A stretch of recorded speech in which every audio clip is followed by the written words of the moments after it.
This week between Palm Sunday and Easter is what we call Holy Week, and it can be a very sorrowful and intense week, but it can also challenge us to think deeply about important truths. It's also filled with the anticipation of Easter joy. In John's Gospel, chapter 12, immediately following John's account of the triumphal entry into Jerusalem, what we call the Palm Sunday story, we see a picture of the frustration of the Jerusalem leaders. Verse 19 shows them speaking to one another, saying, "There's nothing we can do. Look, everyone has gone after him." The leaders have tried everything to slow him down, but the crowds are still seeking him. John then tells us that some Greek-speaking pilgrims are there in Jerusalem for the religious festival, and that some of them come to Philip with these words, "We wish to see Jesus." This reminds us that not everyone was against Jesus at this time. But then Jesus goes on to speak and remind us of the power of this moment. He says, "The hour has come for the Son of Man to be glorified.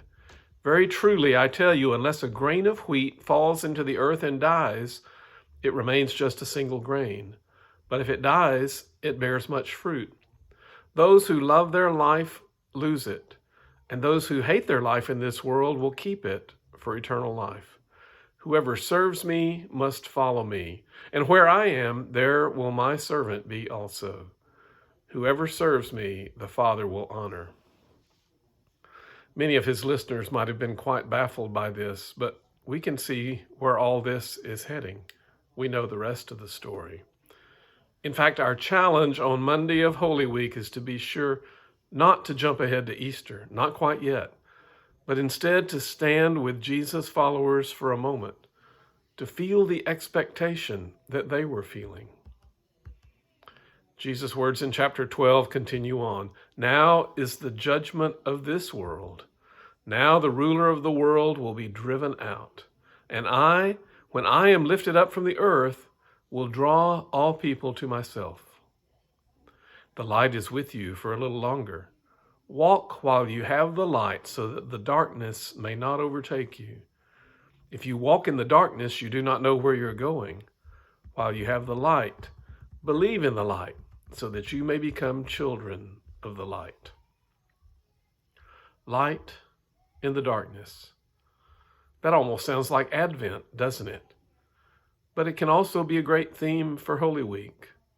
We not only look to the light, we are challenged to become children of light. So think about this question. How might we make Jesus' powerful message real for ourselves, for others, and through our churches in this time of darkness?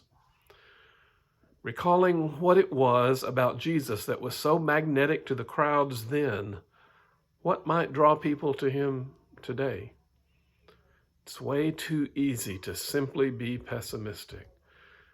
We need to remember that Jesus offers us a better way to live. Would you pray with me? God, we do wish to see Jesus, so help us to behold the man. May we look on him as he prepares.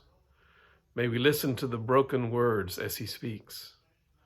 May we feel the weight of grace as he goes on loving. May we journey with him this lonely week. May we say to the world, "Behold the man." Amen. During Holy Week, we're taking a little break from our afternoon Bible study through James, and we'll be having these Holy Week devotionals Monday, Tuesday, and Wednesday afternoon. Thursday will be a Maundy Thursday experience, which you can participate in at 7 p.m. or catch it later.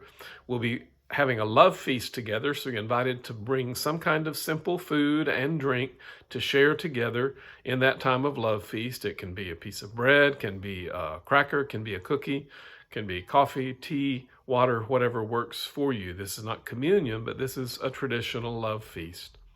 Friday, we'll have a devotional posted that you can use on Good Friday afternoon. Then Saturday, Holy Saturday, we'll have an afternoon devotional as well. And then, of course, we look forward to 11 a.m. Easter worship on Easter Sunday. Thanks for coming by and being with us.